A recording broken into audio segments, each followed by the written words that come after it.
All right, so the third section. The first thing is the Double Jut-Sau, which pulls you in, and I want to grab in a way that my wrist is bent this way and not that way. And I want to then go to Fook-Sau and Man-Sau to push you back, and you are in Ton and this kind of Fook-Sau. And as you go back, I pull you in again. So we call this the yo-yo, where I push and pull, and this is to train the footwork. You want to make sure that your weight is on that back leg for that reason, right? So I pull you in, you're in a good position here, all the weight's on the back leg. I push you back, and this is to train that footwork to be able to step in and be able to go back. And in, keep your weight on the back leg, make sure you step in deep enough. So you gotta step in a little bit deeper, there you go. When I push you back, while you're in motion, I'm gonna pull you in again. And so it kind of gives you this whiplash effect. And it lets you train that footwork to come in really nice, even when you're in the backward direction with your momentum, you should still be able to come back forward.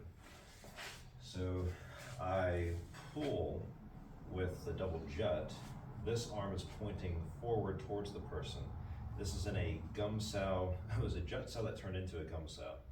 I then go Fook-Sau and Man-Sau to turn back. Make sure that doesn't point out, this has to point forward. And then I pull in again with the double jut, turn back in with the Fook-Sau and Man-Sau, and this just cycles back and forth. And then you can just get back to the roll from there. So I pull it in and push back, pull in and push back, then we can just roll from there. So that's part one.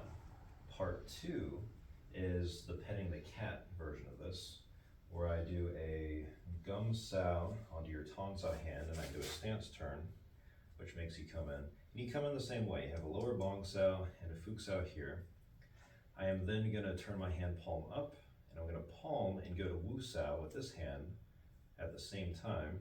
You want to stick with this Fook-Sau just coming back like that, and then it slides to my elbow as I turn to the center. And when I do that, so let me push it back again. So I pull that in, you push me to Ton. I don't pull with my Ton, I am pressed to Ton-Sau. I palm and you stick to that. And as I release this hand, that pressure should immediately shoot up and strike. And I take that force, let this just fall down to Bong-Sau, and I do a stance turn and do a High Gaun-Sau here. So it's a Kau-Sau High Gaun-Sau. You slide down my arm and pop that, and now I'm in Kwun-Sau. Then we have this cycle where I do a jut and punch, and you go back and Kwun-Sau and turn. You jut and punch at me, and you step in. And I jut and punch you, and step in. You jut and punch me, and step in. And this Bong-Sau elbow should touch that arm. You're not trying to push them with that, because you would use that force against me. It's just touching, so you have contact with all four limbs here.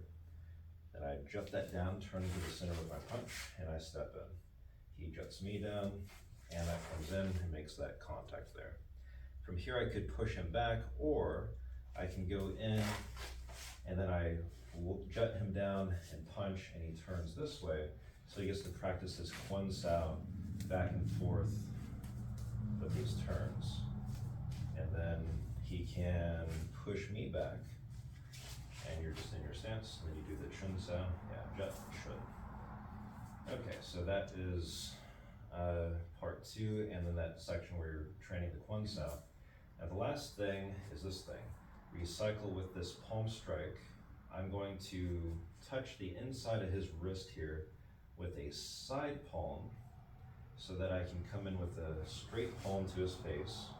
And then as I step in, he turns with a Jum-Sau, which makes my palm striking hand go to Bong-Sau. So we're in this position, make sure you're staying here. I have pressure towards you, you have pressure towards me. Now I do this side palm here to move this out of my way as I try to do this double Fook-Sau to do a Fook-Sau to his neck. And he goes forward with that Wu-Sau to turn into Bong-Sau with that stance turn. Yeah, so make sure your feet are on the same line there. I'm in Fook-Sau now. He is going to palm strike with his back hand, and he steps in. And then I turn from my Fook-Sau coming back into a Jum-Sau. He now does the side palm to my hand, and I turn, let's say if we do that again, I go forward with my Wu-Sau, and it goes to Bong-Sau, and I do a stance turn. So he has his Fook-Sau my arm now. I palm strike at him, he stays Fook-Sau, and he goes back to his stance and turns with the Jum-Sau. And I do that to him, he comes in on me, and then we're here, he smacks my hand, and we're there, and this just cycles back and forth. He steps in, one, make sure you're in a good position here. So the elbow should not be back there by your body, it should be out in front of you. And then it should be perpendicular to my body if I'm square. It stays perpendicular there, and I turn out of the way of it, and you keep your hand where it is. Then I have my wrist and shoulder in line, so that palm goes straight in, makes contact there as I step in with it. And you want to be in a good Jum-Sau position here. Don't let that elbow stick out. Keep that in like you are in the form. And then I press that and go Fook-Sau. He comes in, and then he does his motion again. And this is like a windshield wiper. It just hinges there at the center of the forearm as the wrist comes up and the elbow drops down. So let that sink further. Well, yeah, that's how you hit with that whack. So you do that with this side palm. So keep pressure here. Don't lose contact on that and pressure on that. Yes, my hand's got to go forward to defend it. And I palm in, and I do the same thing. I windshield wiper this thing. He comes in, and then it turns to Jum-Sau when I do a stance turn. I palm, and then you're in like that. Boom. And to get out of this, when I've done my palm, I can then push him to Bong-Sau, and then he pushes me back, and we're back to the Jut-Chuen cycle. You should only just do a stance turn, not do a step in with him. And you punch, boom. And then we can do this again from here. I make this contact on the wrist, and I come in, and then this strikes to the side. He comes in, I turn, he does that to me, and this just cycles back and forth. I just push him back, he pushes me back with a stance turn only, and then we're here. Yes. So that is the whole third Chi-Sau section.